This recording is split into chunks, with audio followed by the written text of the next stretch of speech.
Welcome to the Alain Elkann interviews, an unprecedented window into the minds of some of the most well-known and respected figures of the last 25 years.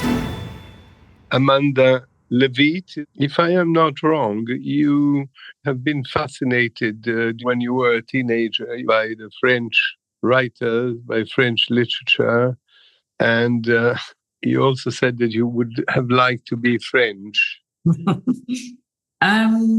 Is it true now? Maybe not, but was it true then? Yes, for sure. I was very obsessed with French literature, with kind of French fashion, French music, French iconography. It felt very bohemian, very exotic. But why France? I mean, why Camus, Sartre, and the French writers? It's kind of romantic, it's passionate, it's existential, it's challenging, intellectually challenging, particularly when you're a teenager.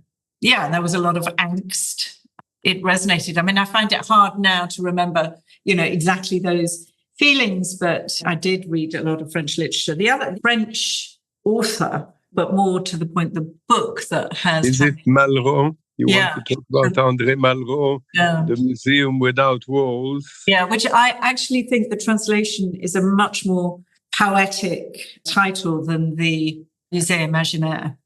I think the Museum Without Walls is much more suggestive conceptually of a kind of radical shift. Conceptually, I became very obsessed with this idea of a kind of architecture beyond the walls of the building. And you also liked his literary work, like La Condition Humaine or other books? Or... No, I haven't read his other books. I came across this book when I was a student, an architecture student, and I used to waitress 3 days a week in this little French restaurant. And next to the restaurant was this secondhand bookshop that dealt a lot in remaindered books. And I saw the title in the window. And that's why I bought the book, because of the title, nothing else. I just thought it was a great title. You wanted to marry when you were young a Russian dissident, right? That's what you wanted. But you ended by marrying a Czech architect, Jan Kaplicki, who has been very influential in your early days. But why did you want to marry a Russian dissident? It was all part of this, I was reading a lot of Russian literature as well. It was all part of this romance of counterculture, the romance of going against the grain.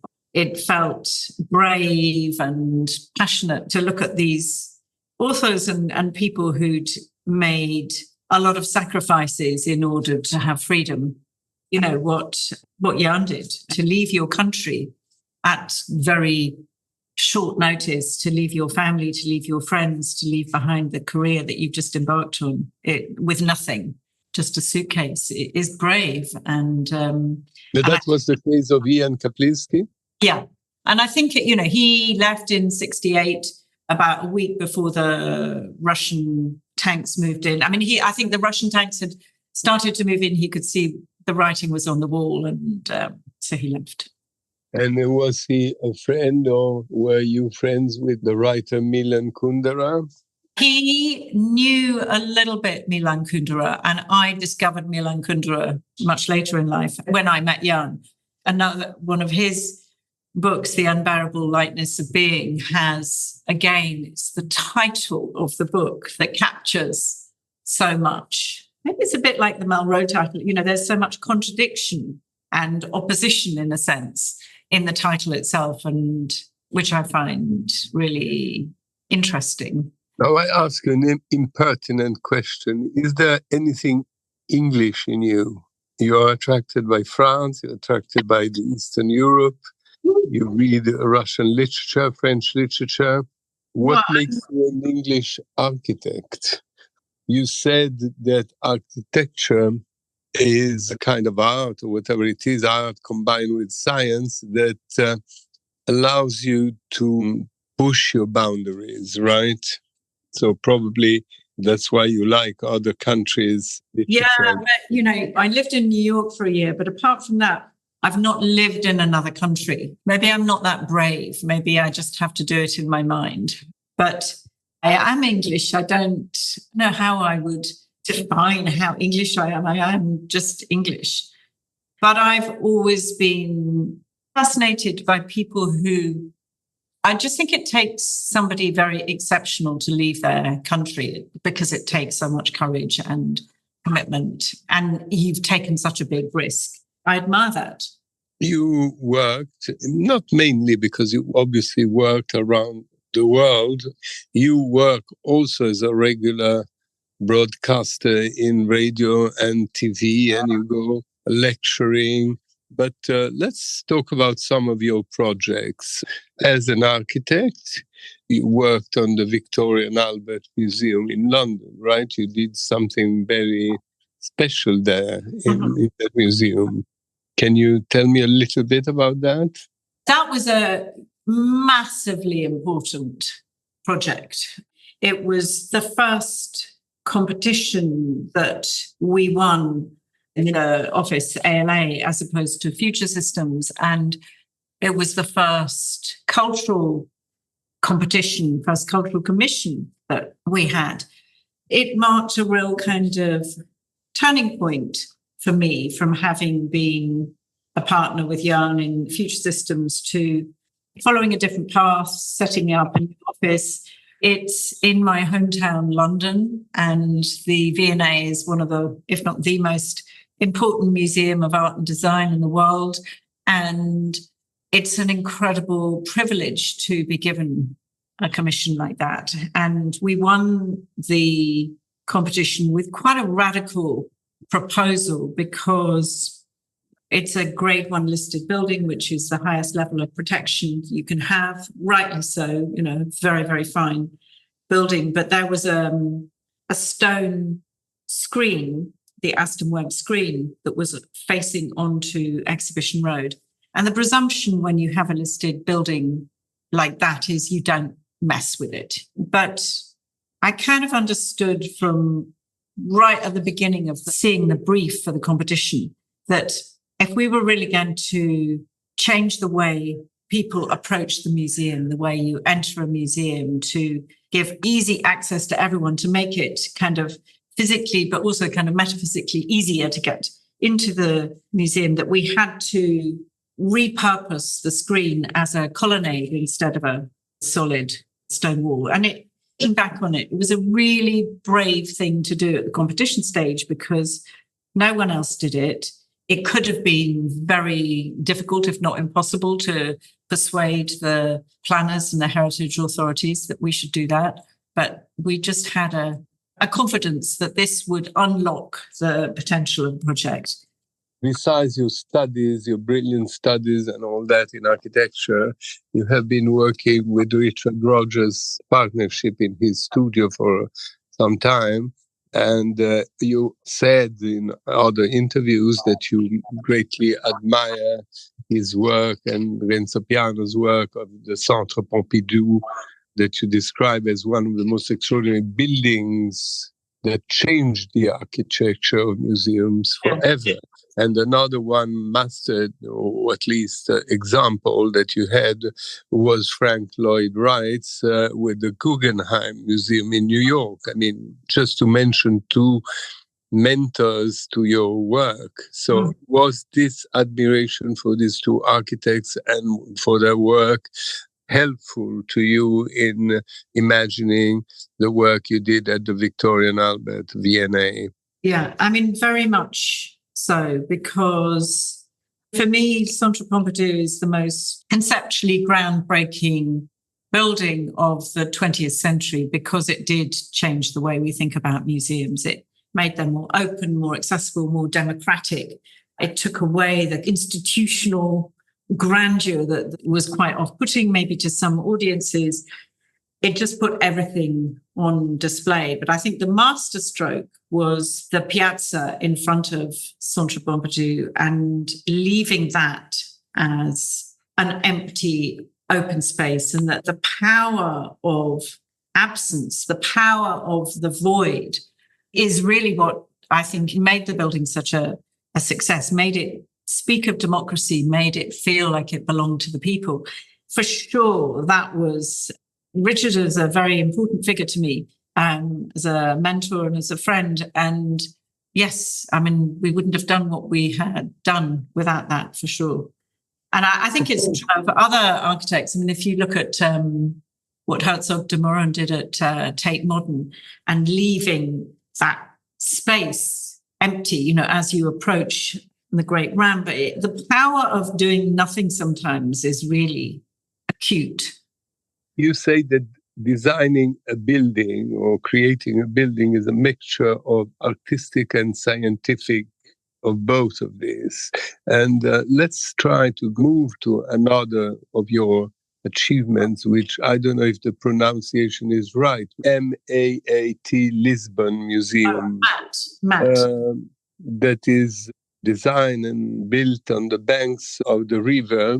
You applied these two ideas of artistic and scientific to create this building in this museum in Lisbon. I think it was not thinking about it like that. The driving force there was a little bit similar to the V&A, was this idea of going beyond the building, beyond the walls of the museum, you know, coming back to the notion of the museum without walls, because at the V&A, the courtyard is this space without walls. And in the case of Lisbon, the most spectacular site on the kind of westernmost peninsula of Europe, looking over the River Tagus. But the kind of paradox is that the riverfront, this incredible riverfront, is cut off from the old city by a highway and railway tracks. We realized very early on that it didn't matter how beautiful this museum was going to be. If you did not make it easy for people to get there, it would not work as a museum. And so the very first move we made was to talk with our client and the mayor of Lisbon, who then went on to become the Prime Minister of Portugal, Antonio Costa, that we should also design a bridge that spanned over the highway and was a bridge without steps and would land on the roof of the museum. And so the roof of the museum then becomes like a kind of elevated town square and an amazing place to look at the view across the river, but also the view back towards the old city, which is a perspective that the people of Lisbon hadn't had before. So it was really what drove the geometry and the form of the building was this idea of the design being able to help reconcile a city that's cut off from its waterfront. And in order to have that kind of reciprocity of views from the city to the water and the water back to the city, we made the building very low. We did something very untypical for an architect, which is we did not build as high as we could have done. And that was because we put such a focus on the views, the reciprocal views between city and waterfront. You know, that wasn't really about science. That's about urban thinking, a generosity of thinking, if you like, you know, thinking beyond the boundaries of the brief, thinking beyond the boundaries of the site, how you bring something else. We take three other examples. You did a university building, Wadham College University in Oxford. Mm-hmm. You did 3 hospitals in the island of Cyprus, and you made a project of the Lafayette Haussmann department store in Paris. These are 3 different things, but it involve, like the museums, many people going and coming and different activities. Is it different to build a museum or to build a college or to build a hospital or a department store? Or you have the same kind of thinking? I think it's the same kind of thinking. I think thinking generously is really, each project has such a different context. Each project has such different challenges. I can really only look at them kind of one by one, but maybe you can find the sort of the thread between them. And in the case of Wadham, this is very kind of hallowed university, amazing history. These 2 buildings were principally, one of them is a social space and the other is a building that outside of term time will be used to house potential students who have not decided yet whether to go there, but come from underrepresented backgrounds and who may feel intimidated by the whole kind of history of Oxford.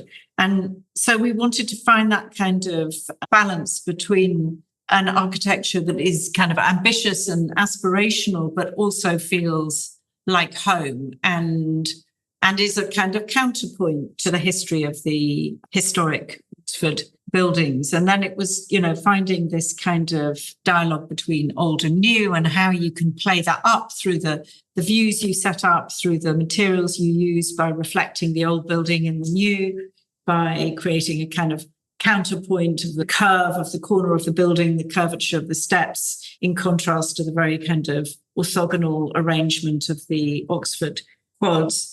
How you play that kind of game of contrast and equilibrium in the composition, in the materials, in the detailing, in the thinking. And when you did the department store in Birmingham or the Lafayette in Paris, what kind of thinking you had? You say that an architect has very much to understand where he is building, what he is building, what is the purpose, what is the environment. Probably between Birmingham and Paris, there is a big difference, or from Oxford and Cyprus too. Yes, I mean, in Birmingham, it was a department store for a developer. Well, a department store for Selfridges on a developer's budget. It was attached to the corner of a very nondescript shopping mall.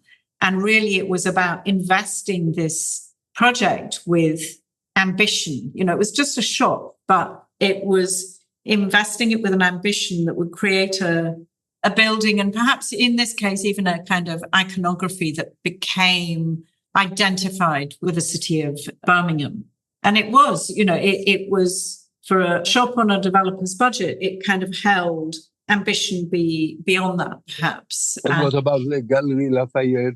Galerie Lafayette was really different. So Galerie Lafayette, which we never realized, unfortunately, we had a fantastic title to our presentation when we did the competition, which was, what was it? Au-delà de la coupole, beyond the cupola. It's like the cupola is so famous. Its iconography is so famous. It's what everybody thinks about. And we was, is how do we go beyond that? And how do we shift the focus to the ground plane and create more visibility into the store, to create visibility down into the basement, to make that a valuable retail space, to create a space on the roof, to maximize the opportunity that existed there, put on, let the cupola be its own piece, but to design around it. And it's such an important part of kind of Paris's identity. So identity existed already, whereas when you say understand the community you are designing for, and we talk about hospitals in Cyprus.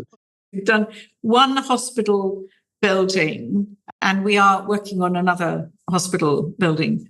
There in Cyprus, it's about the building as kind of well-being.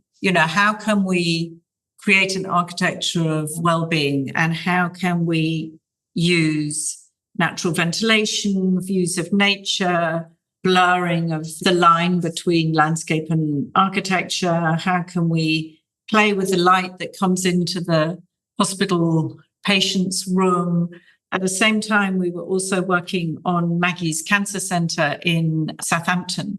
And that was also about well-being. It's not a cancer centre in the clinical sense. It is where people living with cancer can go with their families and friends and get... I mean, it is obviously, for an architect, I guess, a different, and I don't say more important, but a different moral, human responsibility, right? To create in a hospital a feeling, an ambience that is not sinister like many hospitals are, to create a place where someone who's dramatically ill or is going to be operated or something like that, and even for the doctors, I imagine, it must be a different way of thinking, right? Yeah, I mean, it's using architecture and design to try and make a place that calms you, that shifts your focus maybe away from yourself and onto something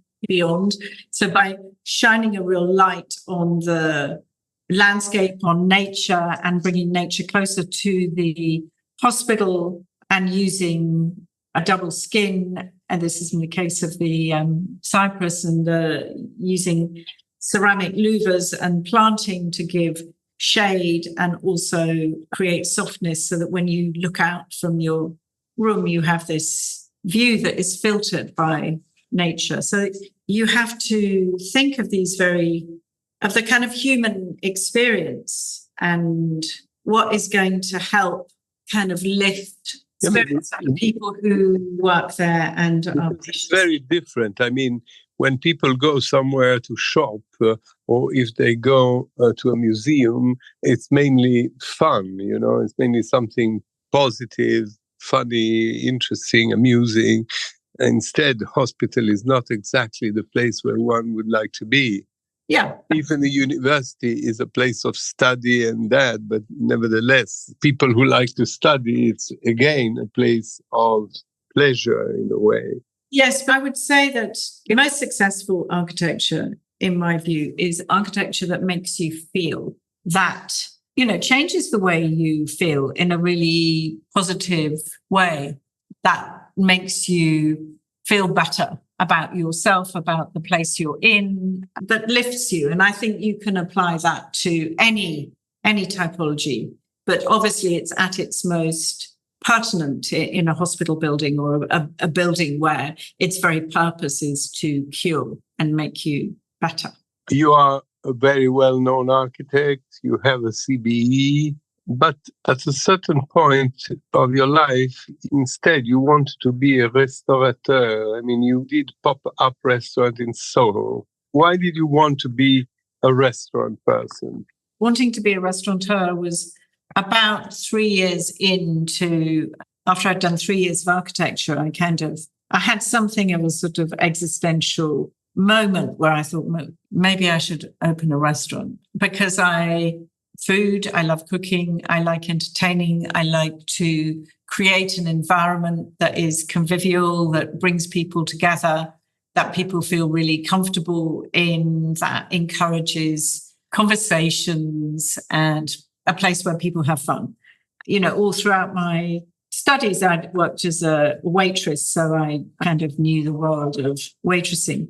In New York, I worked in a restaurant called the Locale. It doesn't exist anymore, but it was actually a restaurant where Julian Schnabel, who wasn't even known at the time, he was the chef. And there was a really cool scene there. And the two brothers who owned the restaurant would buy art from young up-and-coming artists, and they would pay them in credit at the restaurant. And it created this kind of inbuilt, really kind of counterculture, interesting, cool scene. And I loved that. Anyway, then I got that out of my system and went back to architecture school. Just after we'd finished Lisbon, I kind of sprayed a lot of competitions. And when you do a competition and you don't win, in fact, it's a huge investment of time, of thinking, of money, of passion. You feel very defeated. And we just kind of lost one too many competitions and thought, why don't we just have a bit of fun instead and just invest in ourselves and do a pop-up restaurant? Because when we were in Lisbon, we used to go to this little place called Sole Pesca, which was a former fishing tackle shop, and it just sold tin fish. This idea became a thing, and we had a lot of people in our office who were Spanish and Portuguese. Everybody knew somebody a family connection with the best tin fish. And so we used to have these tastings at the office and put together a menu. And then we found the end of a lease on a little shop in Soho. And we designed everything. It was beautifully designed. And it was elevating the tin fish, not just in a kind of culinary sense, but also an artistic sense. So the walls were decorated with these beautiful tins, which had fantastic labels, and We managed the restaurant, we designed the lights, we designed the furniture. What I thought would be, we'll invest in ourselves. I mean, it was a huge investment. We lost a huge amount of money, but it didn't matter because it kind of brought us all together and it was very positive.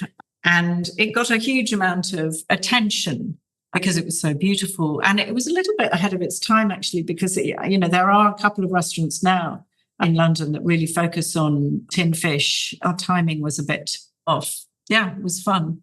But then you closed. Oh, yeah, we closed because it was the end of the lease. Not because it was a failure. I don't see it as a failure. We did not make money from it, so it was not sustainable. But I don't see it as a failure at all. I'm proud of it and we enjoyed it. We learned a lot. And I like the entrepreneurial side of being an architect and thinking you can do something that you have absolutely no experience of. But what do you have in mind to do now? I wouldn't say no to doing another restaurant. I don't think we're in quite the right place yet to do another restaurant. But what was fun about it was also we were the waitresses and the waiters, and that you have a place that's outside of your office that you can bring people together. You can meet clients there. You can bring your friends, your consultants. You can kind of use your network to create the beginning of a place. But it's not my focus right now. It's not that.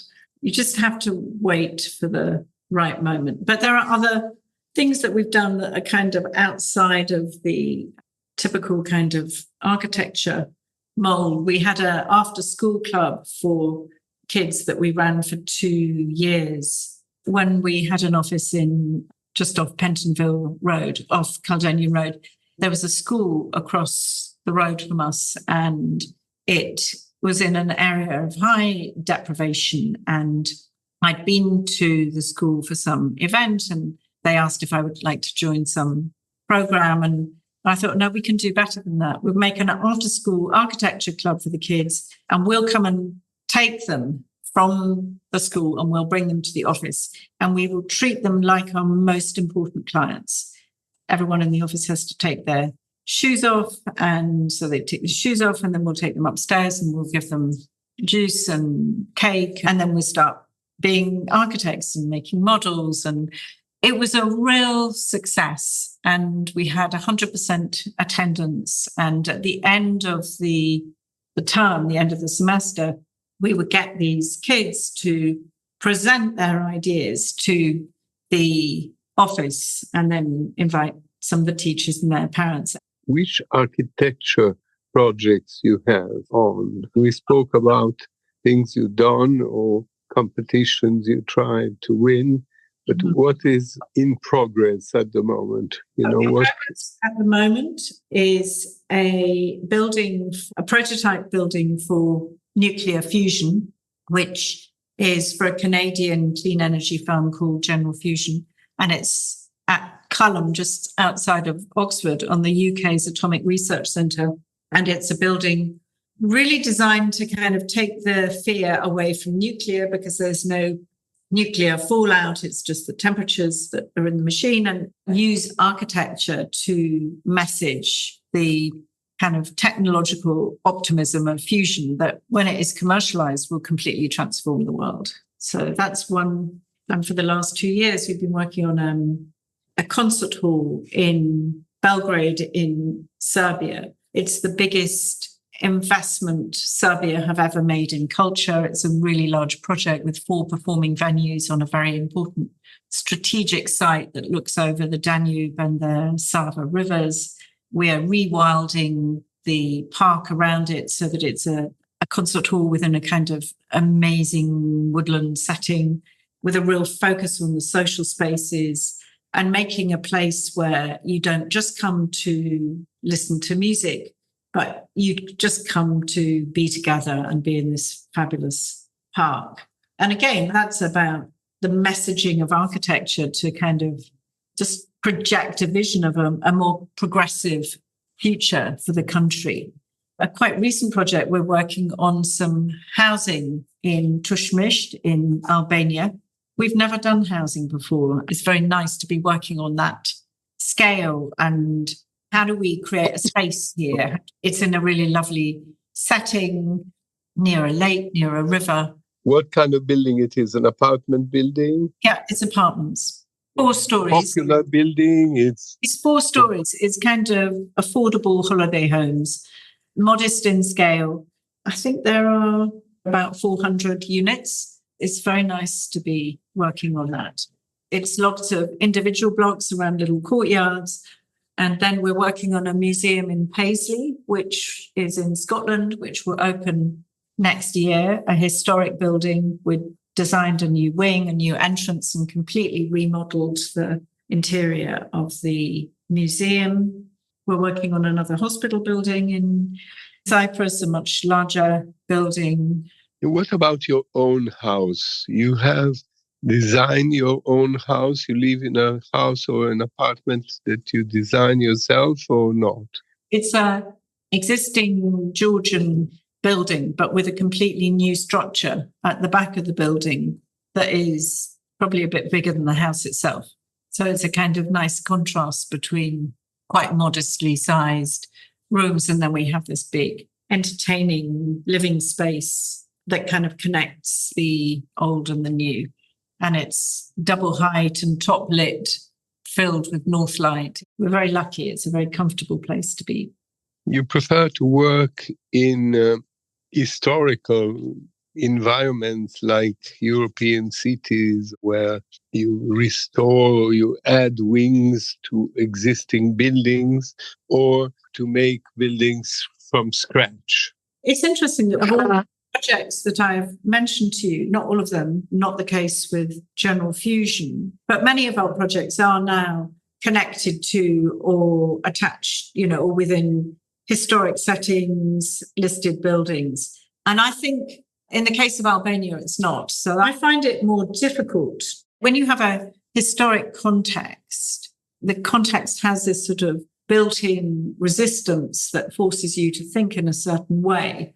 And when you have, let's say, by contrast, a greenfield site, you have to find that kind of tension, if you like, from the brief and the ambition, because it's not there in the built environment or the city context. So it has to come from the program and how you're going to use the building to, I don't know, whether it's create a sense of community or to project a message about optimism of the future, whatever it is. But it must be difficult to adjust an old building with modern architecture because they are very different. I mean, even the materials are different, not only the spaces, because even in old buildings there are huge spaces, huge dimensions or proportions, but the materials often are different. Now you use a lot of glass, a lot of metal, a lot of other modern conceptions. How does it work, the integration, the technical, the scientific integration of modern and ancient? I don't find it a kind of a problem in the sense that, it's very clear where you have to make a move that is just about pure restoration and preservation, and where you have to do something that is beyond that, because for old buildings to survive, they need to continue to be relevant. They have to meet the modern day needs, whether there's a museum, whether it's a house, whatever, an office. I don't really see it as a contradiction. I see it as an opportunity to kind of find that equilibrium between contemporary and historic without kind of contradiction and without compromise to either. And this is your idea of architecture today, being in Europe, right? And not being in the center of, who knows, Australia or in America, in a desert in America, having all this past around you, right? You said you were very interested, and you said that it changed the way to do museums. For instance, when we talk about the Centre Pompidou, the Beaubourg in Paris, right?